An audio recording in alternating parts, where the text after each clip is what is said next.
Love it. Rise and shine, and how amazing it is to be alive again today. Welcome to a new episode of the ASOM experience. And just want to tell you, whether you're watching or you're listening to us, thank you so much. It's been such a beautiful journey. We've been beyond 10 episodes so far, and I'm having amazing experiences with beautiful guests from everywhere.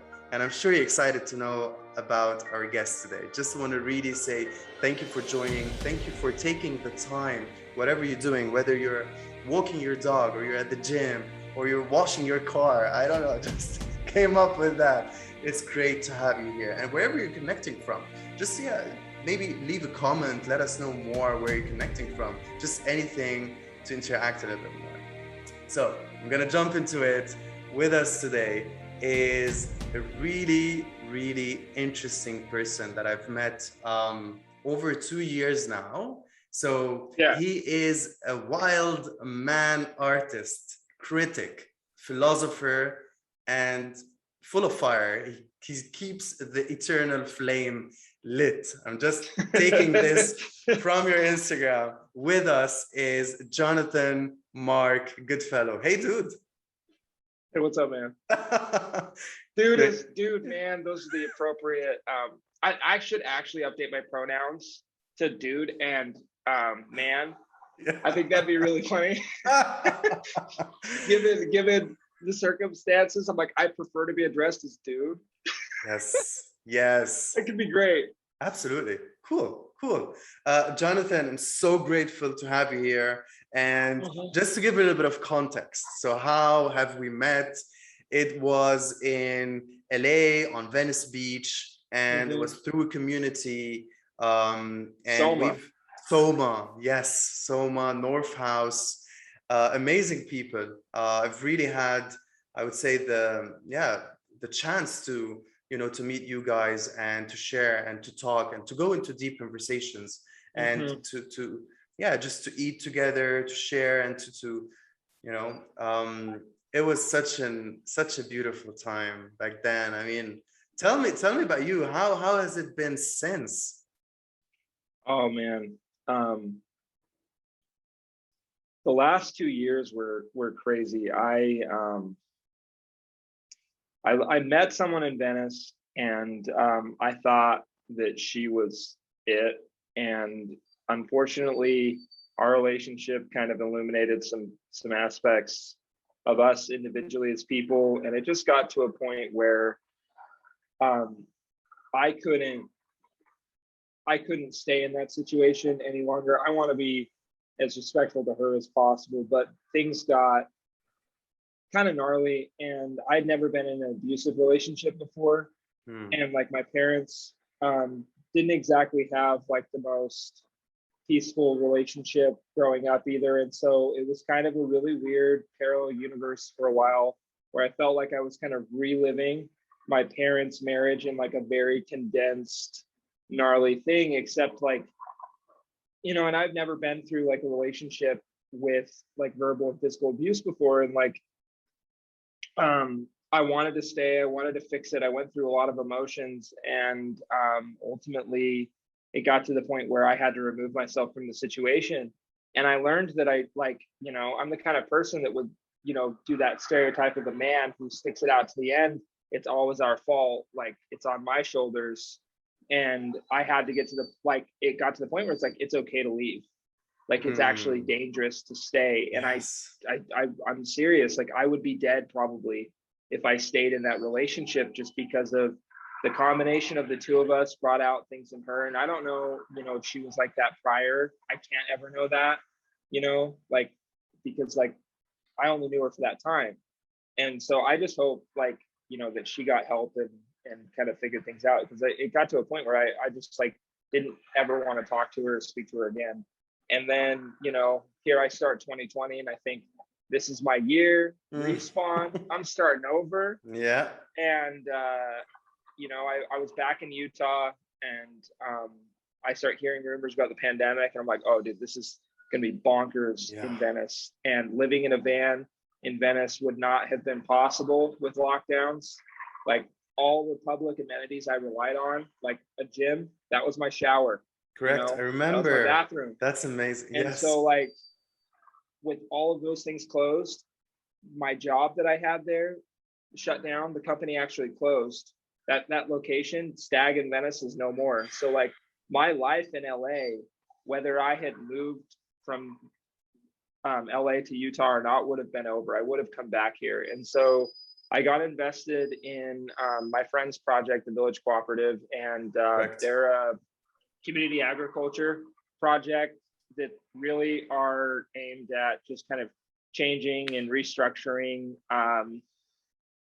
the way that we get food in underserved communities, in low access, low income communities. And you know, it's a beautiful thing, but you know, it's hard when you've got four dudes living in a house and you've got personalities and lockdowns, and you know, there isn't much to go or things to do. And you know, unfortunately, there was a lot of people, the only way out was to just kind of go in. And so, you know, we took a lot of drugs, we took a lot of psychedelics, and we had a lot of experiences, and it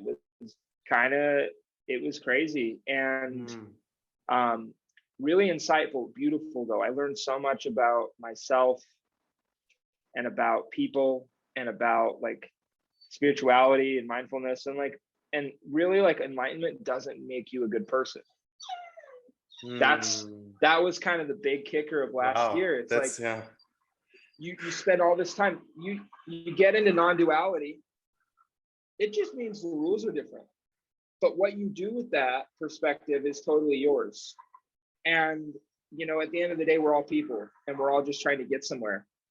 And it's really crazy how blind we can be to our own problems when we're not considering other. Absolutely. You know, and so there is the separation of self, in the sense that like we have to be kind and courteous to the people around us, even if they're in the way of what we want sometimes.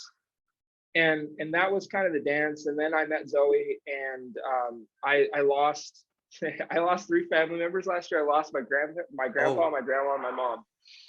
And I met Zoe right after I lost my mom, and I was like not in a place for a relationship, and I knew what she wanted, and so I did everything I could to push her away, and she stuck it out and made it clear she didn't want to go, you know. And that was really hard for me, because like I was like, well, you're not respecting what I say. But in the end, I'm grateful that she saw what she wanted and she made the bid and like went for it. And now like 9 months later, here we are, and we're both doing so much better than we were in every aspect when we met.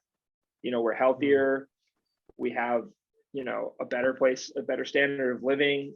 Our lives are really like peaceful, and like we have a lot of room to grow and talk and do the things. And so a lot of the stress that was like for us for like 2020 is starting to reverse.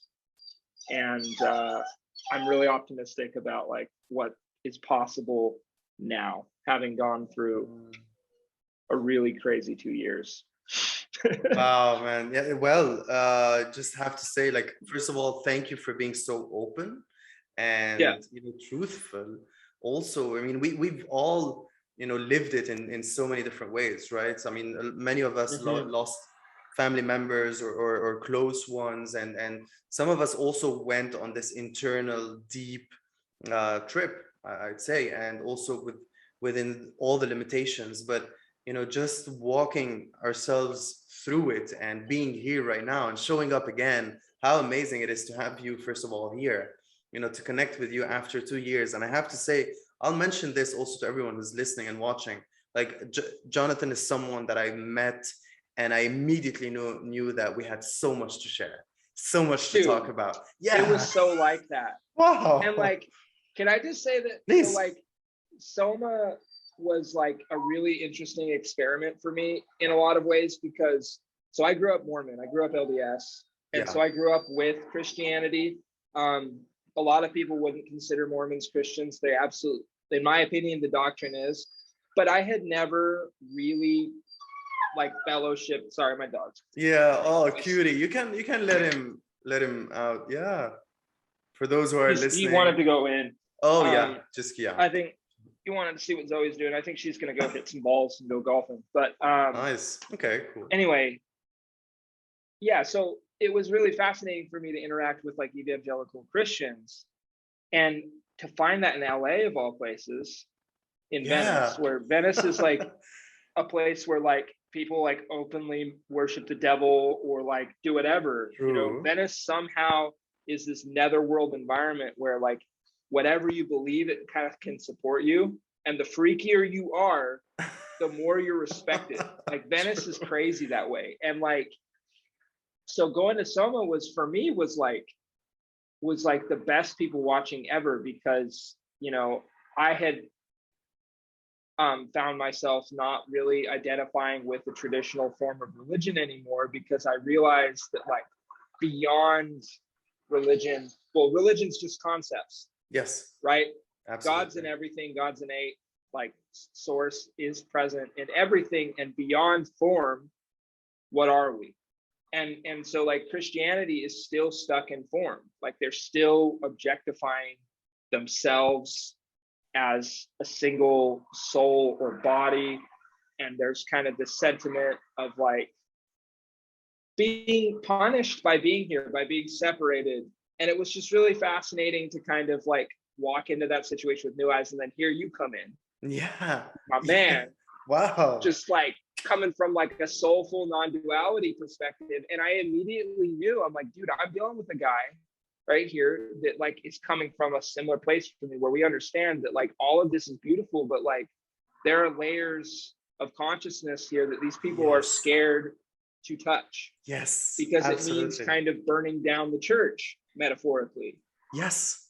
You know what I mean? Yeah, and with total respect and love and admiration to every single person there. You know, it was family for me. Like Mm-hmm. you and everyone there was family. You know, and it was just the fact that I was able to share and express, and you know, sometimes say, you know, maybe I see it in a different way. And it was so many times. I think it was one of the very first times where I see myself in a certain context or a situation.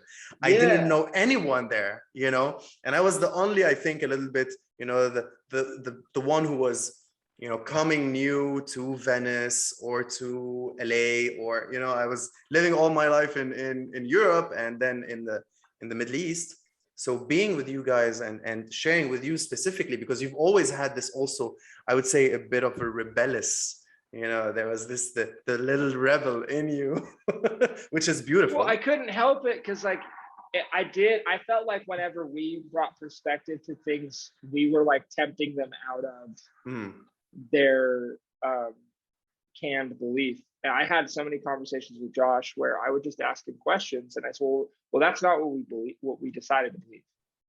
And I'm like, that's interesting. So like you guys got together yeah. and decided the theology. You Yes. have decided to worship God within this context that you decided previously, and you're not open to exploring things from a felt experience, because maybe God is going to share something with you that conflicts with what you believe.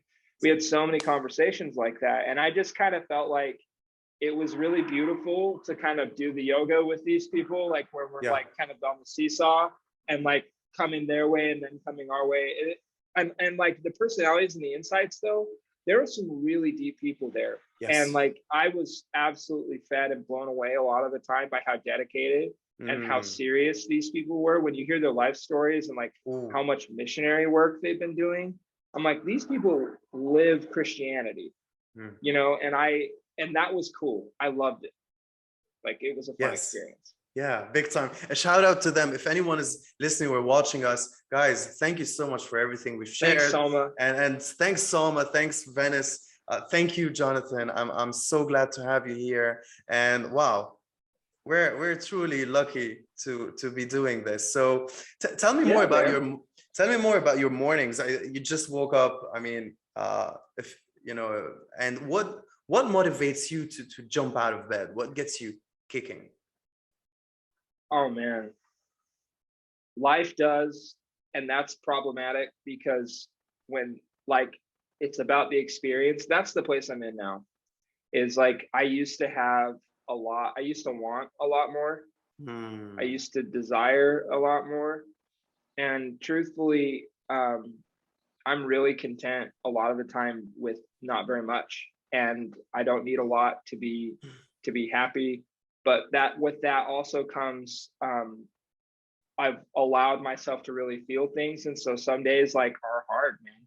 Some days I wake up and, you know, I feel the collective weight of things, or like I have really strange Hmm. dreams, or and so it takes me some time sometimes to collect myself and to say, let's fucking go. Yeah. And I think what really roots me is I have a lot of strong physical practices that help me out. Like I love to drink coffee in the morning.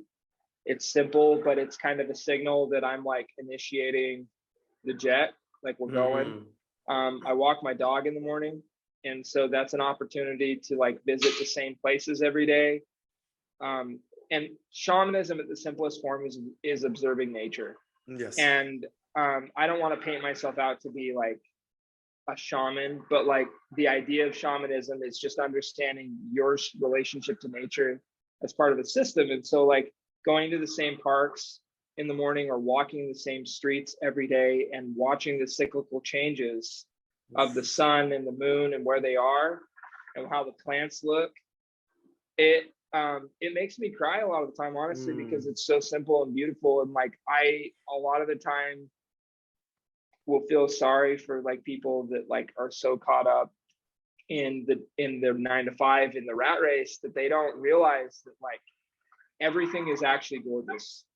And I think that practice, you know, really gets me excited. And then I love the gym. I love exercise. And so every day I try to do something physically challenging, because if I do that and I face the fear and the pain, and then I come out euphoric, Hmm. I can handle other stuff because I'm dealing with stuff that's intentionally challenging. So the other things feel light. And yeah, I think those are the things that really like help me persist, Beautiful. you know? Yeah, I'm so happy that you started off saying that, hey, me too, I also get up sometimes and I feel, tired and it's hard to get up. And, we all relate to this. It's hardly impossible for anyone to just like get up and be like, I'm doing it, I'm on it. And many people think that you can get to that point. Well, you can get to that point, but then it takes, once again, setting these habits and putting them in place, and just realizing, what's waiting for you out there. This Mm-hmm. whole, life in motion, and what you just described by walking in nature and seeing all the seasons. Now it's we're in autumn here in Mm-hmm. France, and you can see all the colors starting to get a little bit brighter, but it's just like seeing these micro changes. And if you're able to see them within you, that's spectacular. That's spectacular. Well, yeah, because like we are nature, Yes. right? And we, you know, we wear clothes and we do all these things that live in buildings and that separate us from nature. And I think that identity is where the crisis kind of lies, because if nature is constantly changing, why can't you change? Big You time. know, we're just as capable of evolving and growing. And I think we get stuck in stasis. I think we get stuck in like, you know, this is me. I have this job, I have this life, and anything outside of it, I don't want it. Mhm. And it's funny because like I don't know, I love women, and I love the idea of like life through like viewing life through like a conscious relationship, because like you have to have some mystery going on in a relationship. There has to be some kind of unknown ethereal quality, right? And I feel like once you've written off and you like lose respect for someone, and you're at that point where you're like, I've seen enough, Mm. I'm done, right? People live Yes. their lives that way. I've seen it before. Like, oh, this is another red light, fuck it, Mm. I'm gonna have a heart attack, I might as well, you know. And we get so disenchanted because we've let the magic die, We've let the mystery die. We've let the unknown, because, you know, like athletes, their job is to do the impossible. Like if you're in the NBA, you've got to show up. I mean, France, Sheck West, he's a rapper and a basketball player. Insane. Like, you know, and J. Cole is now trying out for the Magic. He's going to play professional basketball. Like, it's almost done. It's almost going to happen. And so, like, you know, I just saw on Instagram, there's a guy who's a Marine, a doctor, and now he's an astronaut. Insane. Yeah. So, like, if you want it, go get it. But like, don't. I think we get caught up in living in a defined world sometimes, and then we get in trouble because it's like, oh, I've seen the limits of this. And it's like, no, you haven't. That's the thing. Yeah, I've done my best, you know. No, this is setting limits to what you can do. Well, you know, it's healthy in a way when it comes to like you being in a certain situation where you need to choose you. Like what happened with you, you know, and it's happened with me several times. You know, it happens where you're like, hey, you know, I feel like this is bad for me. This is destructive. And, you know, I'm going to choose me. And thank you, you know, thank you. And I'm going to choose me. How beautiful is that? You know, and this is what you've done. And this is why you're here now. And this is why you can't do this. You get up again, another day, you start off and you say, hey, you know what? I chose myself. And right now I'm choosing this and this and this and that. So good job, man. I'm glad we're here. So this is fun. Yeah, this is fun. This is fun. I'm gonna go a little bit deeper if I may, and just I mean you've shared. I know you're someone who's very comfortable, you know, with talking about your story and everything. Jonathan, what was one of your major turning points? You know, what was something that really like, you know, that aha moment? I have so many. The most recent one that really hit me, and it's kind of a funny story. So I was watching the World Series. My Dodgers were playing last year. Yes. It was on mushrooms. Yeah. And we were kind of having like a garden party with our little village collective. And my friend had just done this song bowl. And it was like the most electric. I've never been in the whoosh of eternity, the blur, longer in my life. Wow. It felt like, because she was chanting and just doing the sound bowl.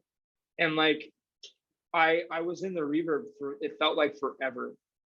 And when I came out of it, I'm watching baseball.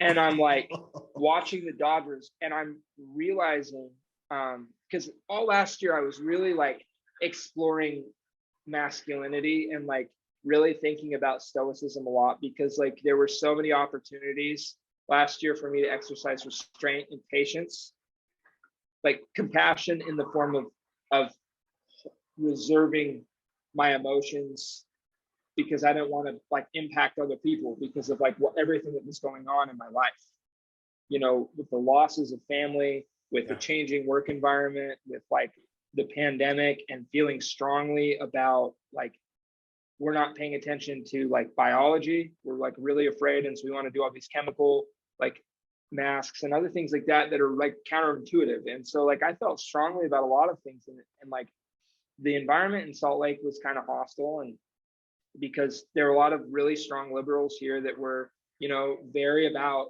you know, getting vaccinated, getting a mask, and like didn't want to hear it. And like the year before they were talking about, you know, if you feed the body correctly, you can heal from anything. And I'm like, how did we go from like fuck the FDA to sign me up? And I was like dealing with a lot of that. And so I come out of this reverb, and I'm watching this baseball game, and I'm watching this pitch, and I see the ball release, and then the batter hits it. And I realized everything that had to happen for that moment to exist. All the people in the stadium had to get there. The teams had to play a season of baseball to get there. And, and then, there's thousands of hours of practice pitching and hitting. Big time. And there's all this drama. They do everything they can to trip up each other. They act like they're going to throw it and then they don't throw it. They make the batter like stop, and the batters have rituals. I don't know if you've watched this, but they'll like put their gloves on, put them back on, touch their hat, tip their shoe, because they're superstitious. It's baseball. Mm-hmm. And I was watching this and I was so blown away by how many little intimate personal things had to happen for me to just watch this pitch. And then I thought about Bushido and warriors this is how my mind works. It's like a symphony. It just, all these things come together. And I thought about Gladiator in the very beginning. Motorcycle in the very beginning. Russell Crowe says, if you blink and you see green fields and pastures, smile, because you're in Elysium, you're in heaven. Yeah. Yes. I remember that part. I'm like, dude, fighting is a trance. And all of these things, flow states, it's all this place where we're in eternity. Time doesn't apply there. And you spend your entire life learning how to fight. And I was thinking about samurais and Bushido and preparation, and how everyone spends, that's dedicated, spends your life in anticipation of that pitch, that one moment. And I was just totally enamored with this idea of the pursuit of excellence, that what I have now is less than what's possible. And so I actually ended up getting a king stabbing himself in the stomach, laying prostrate on my chest, symbolizing this realization that, like, whatever I think I am, that the present moment is asking me to answer and to forfeit that, to become. Like Bruce Lee, be formless, shapeless like water. Like water, yeah.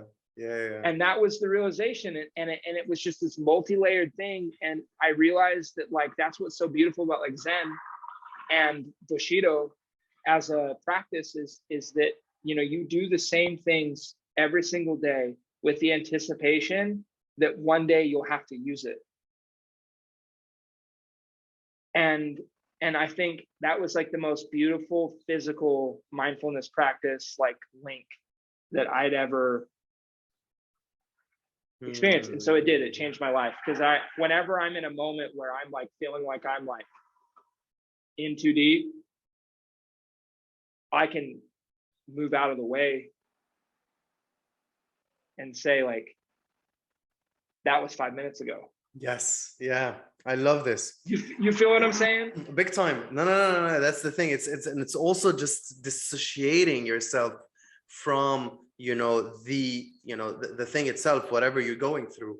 And it's beautiful, because you make me think of sometimes the way I look into, things that are happening, or something that I'm consuming in terms of maybe food. And I look at this food and I'm like, wow, how much did it take for me to have this here on my plate? I do that all the time. How many people have worked in terms of the farmers, in terms of the transporters, the people, the whole supply chain, people who cooked this food, people who sold it and then bought it again. And all this, if you look at this supply chain from A to Z, all the logistics behind, and for you just to put it in and chew it and then digest it. Dude, you know what's so ironic about French fries? French fries are so easy to eat, but once you've grown potatoes, once you've done that work, dude, you earn those French fries. Like, you can eat as many French fries as you want if you grow a couple 1,000 pounds of potatoes. You know what I mean? Like, and I just think that we've lost that appreciation as a whole. Like, I love hearing you say that, because I think about that. I look at, like, if I go to a fast food place, like if I'm in a pinch and I just need something, I don't think, there are very few times where I'm not looking at that sandwich and thinking, like, what did you do to get here? Yes, I know that. Like how many hands came together to like create this sandwich for me? And I think, that's the thing about you, actually, is gratitude. Your sense of gratitude was the most overwhelming thing that I felt. when I first met you. I was like, this dude is the most like gracious and appreciative person I've probably ever met off the bat. And Thank I you, man. think, It dude, touches if me, you're, if, really. no, serious. I remember I was like, dude, this guy, like nothing bothers him. Yeah. He's just chilling. He's like gracious all the time. But I was like, exactly. dude. You know, and the only person who can bother me is me, you know, is myself. Yes. That's the thing. And I have bothered myself so many times, and then I come to realization, and I was like, why are you doing this to yourself? Do something else. So that's one of the reasons why I'm doing this, and to be able to share together. And I'm so grateful once again, Jonathan. You've been amazing, and we've just started, and I love this. So I just want to say thank you so much to everyone who's listening or watching us wherever you're connecting from. And I'm just gonna share as well your Instagram, just in case someone would like to connect with you or check out your stories or your posts. So I don't know about your username, if you're gonna keep it. You said you're gonna change it or something, but the name is Jonathan Mark Goodfellow. I don't know if that's my full name. Yeah, that's the full name. Look him up, and you'll definitely know him once you fall on his page. So amazing, Jonathan. Just let me know what would you tell your younger self? Let's say 20. What would you give him as advice, the younger Jonathan? Oh my God. First thing is remember who you are. And I mean that by like inner child me. Around the time I was 27, like Saturn Returns was pretty big for me. And I remember doing a lot of work connecting with my 9-year-old self, because I think that's where I lost my innocence, was 9, is what it feels like. And there were a lot of moments where, you know, I felt a sense of pride for what I'd done in my life, and a lot of shame, like that, like my child, like inner child was like, no, this doesn't work for us, you know? And, you know, if I could talk to myself at, you know, 19 or 21, you know, pre or post my LDS mission, I would have said, you know, like, dude, forget everything that people are saying about limits. Like, I had just come home, and the recession had just basically just nuked the possibility of going to college and getting the job you want right out of college. Like, I was that first generation in America that really got hit by the recession in the way that most of my friends had 4-year degrees, or that weren't working in the career that was promised to them by, you know, doing this. And so like all this debt and all this other stuff. And I, out of necessity, I found sales, and I started working in sales, and I kind of put a lot of my dreams on the back burner, because I wanted to just kind of like escape and make money and just kind of bullshit and have a good time. And if I could, like, you know, go back in time and appear to myself in a dream and say, look, dude, like, do art. Don't give up on like working with people in like a physical or like a spiritual aspect. And I would also say, like, don't be afraid to try new things. Like, I really wish that I would have started experimenting with alcohol and like leaving kind of my LDS standards and realizing, like, I'll just share this real quick. This was the turning point. I was in a bar, and I'll never forget this. And my entire life, I had heard that the spirit leaves you when you get drunk, and like people get possessed when they're drunk, and like all of these things. And like, I'm in a bar, and I am like shit canned. And you know where my mind was? I was looking for God. Wow. Okay.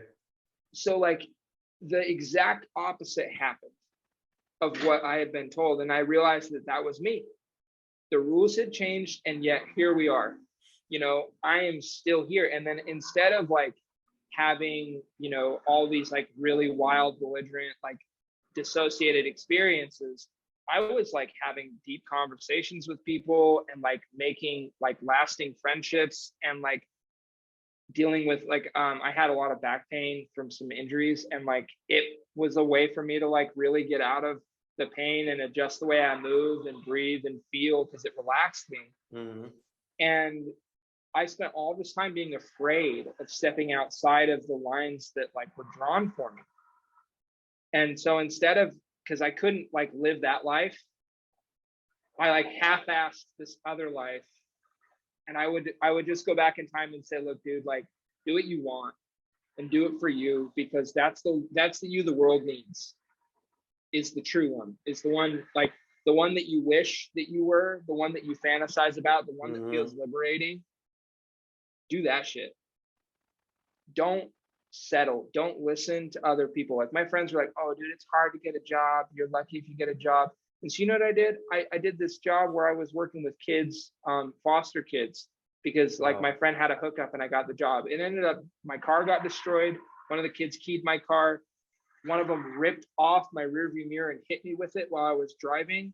I got choked while I was driving from behind. Like there were just all of these really for nothing. For the money was nothing. And had I been in a creative, like not stressed or afraid mindset, I would have unlocked opportunities that were available to me that I was afraid, like, oh, I can't do that. Oh, that's, you know what I'm saying? And now it's like, I know that anything's possible if you really want it, if you're really open to it, if you're willing to give yourself, you'll have those experiences. And it's just kind of gradually psyching yourself up to handle more and more beauty and responsibility. I love this, the way you ended with these two words, beauty and responsibility. Yeah. That's so powerful. Wow. Thank you, Jonathan. Wow. I'm really loving this, and just the way you also talk. I mean, you talk with yourself, and the way you say, you know, the younger you, and what would you say? I've also heard so many messages in there that I'm sure our listeners and people who are watching are resonating, you know, with on so many levels. So yeah, guys, what I'm just gonna ask our listeners, and what is something that really impacted you from Jonathan's last, you know, part? If you want to share it in the comments, go ahead, and it would be great to see more. Like, yeah, what touched you the most? So I'll ask you also another question. It's a little bit similar to you know, the turning points, but now I'm just talking vulnerable. What was really one vulnerable experience you've had? It was probably around failure or shame or depression, something that really also, you know, got you to realize that, hey, it's only you who can, you know, get yourself out of. My relationship with Zoe. Oh, okay. I'm a private person. Like I am very open, and I can share about myself, but when it comes down to like being seen going through it, I've always had the luxury of removing myself to kind of privately work through things. But when you're in a relationship that's safe enough that your shadow starts to show up and both people are watching it together, it feels like you're undressing in front of somebody. Absolutely. It feels like, you know, and over the last 6 months, I've had to come to terms with the fact that like, I've been withholding my baggage from people out of this misplaced desire to spare them pain. And what ends up happening is I end up causing more pain for everybody by not being honest and forthcoming about like what's going on in my experience, in my heart or headspace. And so this relationship is constantly a game of chicken with myself of like, I never get in trouble for like communicating like the truth about how I feel. But if I withhold that, if I'm like kind of like holding on to like, oh, well, this used to hurt me, so I don't want to repeat this, as opposed to saying, hey, babe, I'm struggling with this. Can you help me? Yes. And I think, Ram Dass said it really well. He was like, before the stroke, my book was titled, How Can I Help You? And after the stroke, it was, How Can You Help Me? And I think that's the vulnerable thing. I think realizing that like people really are, if they love you, they're really there for you. And it's okay to be seen at your low points. Even if you esteem yourself as someone who is like someone or has their shit together, it's okay to like be seen and to like stretch and grow with people. And I think that's been this dance of just kind of realizing that like I don't have it all figured out. There are things from my childhood that still affect me. I have a lot of integrating to do, and I don't have to do it alone. That's so powerful. I don't have to do it alone. And also, the beauty of being in a relationship, and it's so revelating, I would say. It's there's nothing more powerful than being, deeply connected in a relationship where you're both, growing together. I love this, this growing together, and knowing that, yeah, together we can help each other. We can grow together. I love it. I love it. It's I'm so happy that right now you're really into this solid, once again, relationship, and creating this foundation for both of you. I would love to see you meet you again together. Who knows? Oh, she'd love that. And, Yeah. and like she has so much to offer too, like from her own perspective. And she's younger than me. She's 27, I'm 33, so there's 6 years difference between us. But an old soul's an old soul, and like she blows my mind a lot of the times, just the things she knows. And like she doesn't feel the need like I do to like talk all the time about it, like because like I think out loud, and just like she'll surprise me. She just has observations or says things, and it just like blows my mind. Blows you. And Yeah. and it's fun too, like the astrologically, like she's a Leo and I'm an Aquarius, so we're polar opposites. Oh, she's a Leo. Okay, that's interesting. And my moon sign is a Leo. Oh, yes. Okay. So like I relate to her that way, and we both have a lot of fire in our chart. And so there is that creative friction that can happen, and both people are very convicted to, whatever it is that they're about. And so it's a really fun mirror. Sometimes it's a really intense mirror, but I don't think that, love takes sacrifice. And I think the things that we're willing to bleed for are the best. So yeah, definitely. Awesome, man. Awesome. Love it. So let's talk about now. Let's talk about what Jonathan is really building or creating or manifesting. What's your mission right now? What are you carrying with you? I've been thinking about that a lot lately. I mean, mainly it was kind of like recreating a certain standard of living again, after going from like the van and losing everything, like all my money and everything with that relationship that I was in then, and starting over and, going all in on this organization that I ended up having to, make some changes with. And so like I've gone through a lot of change in the last 2 years, and it was so much that like I didn't really have room to want for myself. It felt like it was just kind of like, okay, I need to get a baseline going again, because like, and I lost Heath too. I lost my dog in 2019. I had to put him down because he bit somebody, and that was rough. And so I got Rex, and so I have a pupper again. I'm living in a place that's nice and it's comfortable. I'm in a beautiful relationship. And so like I built that foundation, and now it's time to really make that sing. And I've been working on, physical health and kind of undoing all the drinking I did last year. I gained some weight that I didn't want, and I wasn't able to like train the way I wanted to. And so, my brother-in-law is a nutrition coach, and so Zoe and I have been working with him. And so there's a lot of that kind of foundational stuff that I just wanted to like be coming from a place where I'm really feeling good. And I wanted I do want to find a way to get my art out there, because I love, and I want to start painting again, maybe. Sometimes I make clothes. I've done so many different kind of creative outlets, but really more than anything, I want to get my ideas out there and figure out some new fun formats that don't feel as jaded. I don't feel like Instagram is the same place that it was 2 years ago. I personally have been impacted a lot by shadow banning and censorship, because a lot of my ideas aren't triggering.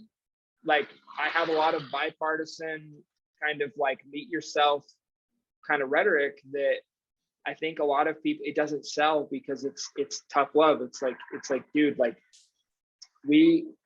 I don't believe that we need to be at each other's throats anymore. I think that we're desensitized from reality because we spend so much time digitally connecting, and we can't handle real physical stressors anymore.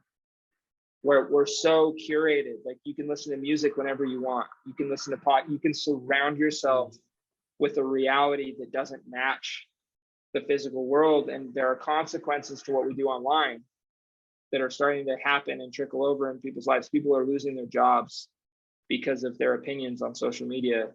People are, being removed from entertainment. All of these things are happening. And like, it's never been cool to be a rat. And like, people use anonymous names to like rat people out and all these things. And so like, I really want to like create things that help people, ironically, online content. Yeah, but that's see, that's the problem, right? It's like, we have this medium that's beautiful and that connects us all, but it's also what impedes us. And I've been exploring that. And so eventually, I think like what I do see myself doing is working with people and getting back into the gym and working with clients and using physical transformation as a means to awaken spiritual transformation, and then continuing to write and publish podcasts and do conversations like this because they really make me happy. Amazing. So I have a lot of interests. I love it. I'm happy to know that, what we're sharing right now makes you happy and makes, those who are listening and who are watching us. I mean, this is the best thing we can actually share, is time and listening to one another and talking, and expressing. And I feel like this is a very safe container. This is what we're creating here. We're creating a very safe space where everyone is welcome, and you're fully welcome. You're beautiful the way you are. And I say this to everyone. And so thank you so much, Jonathan. I'm sure you are also impacting a lot of people around you. You've been impacting, since you've ever started to express fully. Today, who are you impacting the most? Oh, man. I would say that in my personal life, I would say like it's really kind of, my relationship, and then also my family and my immediate family, and then friends. But then anyone that reads or participates with my content, anyone that sees that, I know occasionally I get nods from people. I'll just get messages or comments, and I know I've been there for people through hard times or when they needed to kind of get something to shake them loose from whatever they're stuck with. Because I think that's what happens, is like, it's like swimming. If you're swimming with your head underwater, you can't see where you're going. And if you're trying to swim laps in the pool, you might veer off, but you got to come up for air. And I think that's really what my content has always been about, is getting lost in the creative and the whimsical, but then coming up for a breath of fresh air and a breath of perspective and realize it's like, dude, you're the common denominator. And I'm speaking to myself, like everything that has happened in your life is a result of yourself. And that type of accountability is really hard to swallow for some people sometimes. And that's kind of the backbone of like what I publish, because at the end of the day, it's like, it's you versus you and the absolute, like the divine, the self. We're all just mirrors of that one self. And Neville Goddard said it, when you never ask someone to pray who doesn't know how to pray, meaning ask someone a question that doesn't have the ability to give you an answer, and you've messed up. But then when you realize, it's like, oh my God, I'm asking myself, like I'm in sales. Can I speak to this person? If I think I can't speak to that person, do you think I'm going to be able to speak to that person? No, because it'll translate beyond the words. And I try to think from that space as much as possible, and I try to offer that to people as much as possible. And you do that really well. I'm so glad that you speak your truth and you share, and the way you do it, it's really beautiful. So keep doing it, Jonathan. And yeah, happy to have you here. And we are almost, so just before our last section, we have one more section. It's called the fast cues, and basically okay, so you've got one word or one sentence, to answer a quick question. Okay. Okay. Are you ready? I got it. Yes. Love it. Let's go. So, lightning round. Number one. What is the meaning of life? Love. Love. Love. Yes. Yes. Yes. Yes. We are put on this earth for what reason? Discovery. Discovery. What is destiny? It's optional. It's optional. Yeah, it's optional. I mean, we decide it. Big time. Big time. Big time. Multiverse. Nice. What is true happiness? It's experiencing without limits. It's timelessness. Timelessness. No limits. Do you believe in reincarnation or an afterlife? Yes, but I think all of it's possible. But I'm not sure how and if everyone necessarily reincarnates, or if they have just one experience and they're done. I don't have the answer on that one. I think that I know that we exist, and I know that existence is eternal, but I don't really know if I'm dead and I pop up somewhere else instantly, or if I become a DMT angel. Yeah. I don't know what happens. I can't remember. Brilliant, brilliant. Okay. What is true mindfulness? Pure awareness. Pure awareness. And what does it mean to be present? Unrestricted awareness. Just the ability to just take in the experience without being threatened or having to measure it. Just doing autonomously. I love it. Autonomously. I love this word. Okay. And how would you describe God? Love. Yes. Infinite, extra dimensional, intertwined, foundational love. Love it. Beautiful. Beautiful.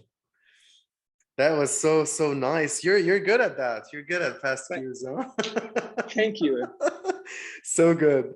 It's been, we've been here for almost an hour, and this is really good. We just have one final bonus question, and it is, what question have I not asked you today? If there's any question that you would want to add. I want you to ask me. I don't know. And this is where I'm not good at these things, because like I was just having a good time with the conversation. I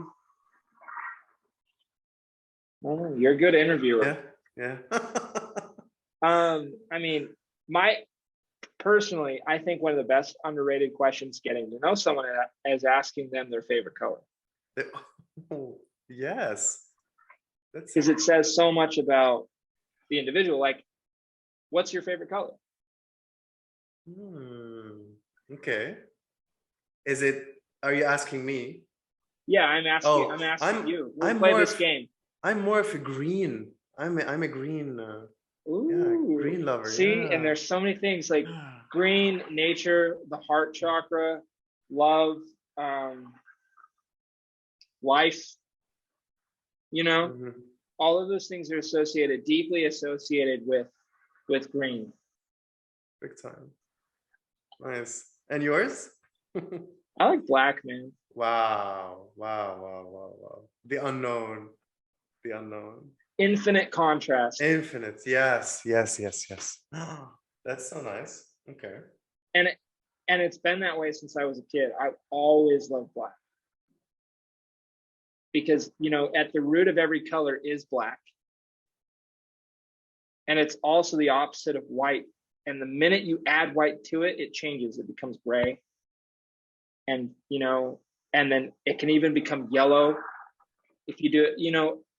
And it's painting that really like kind of taught me that. But I love black, and I love wearing it. You know, I feel sophisticated. It's cool.